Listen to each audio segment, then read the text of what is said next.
पुण्यातील धायरी भागामध्ये गेल्या आठवडाभरापासून गढूळ आणि दूषित पाण्याचा पुरवठा होतोय। त्यामुळे नागरिकांकडून संताप व्यक्त केला जातोय। तक्रारी करूनही पालिकेकडून योग्य प्रक्रिया न करता पाणी पुरवठा सुरू असल्याचा दावा करण्यात येतोय। या समस्येकडे लक्ष वेधण्यासाठी धायरीतील भाजप कार्यकर्ता किशोर पोकळे यांनी थेट गढूळ पाण्याच्या बाटल्या पाणी पुरवठा विभागाच्या उपायुक्तांना भेट दिल्यात। धायरी परिसरात अद्याप वॉटर फिल्टर प्लांट नसल्यामुळे दरवर्षी पावसाळ्यामध्ये ही समस्या निर्माण होत असल्याचं नागरिकांचं म्हणणं आहे। दूषित पाण्यामुळे जुलाब, अतिसार आणि पोटदुखीसारख्या आजारांचाही धोका वाढत असल्यानं नागरिकांमध्ये नाराजी आहे।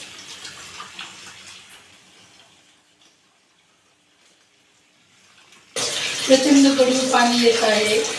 त्या गढूळ पाण्याचं कुठेतरी महानगरपालिकेने दक्षता घ्यावी, कारण की दर पावसाळ्यात आम्हाला हेच फेस करावं लागतं आणि त्या पाण्यामुळे आमचे मुलं आजारी पडतात।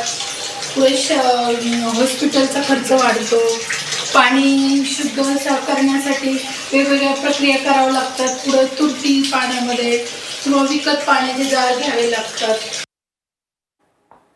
तर पुण्याच्या धायरीमध्ये दूषित पाण्याचा पुरवठा केला जातोय, त्यामुळे इथल्या नागरिकांनी नाराजी व्यक्त केलेली आहे। अनेक तक्रारी करून देखील याकडे प्रशासन दुर्लक्ष करते असं नागरिकांचं म्हणणं आहे।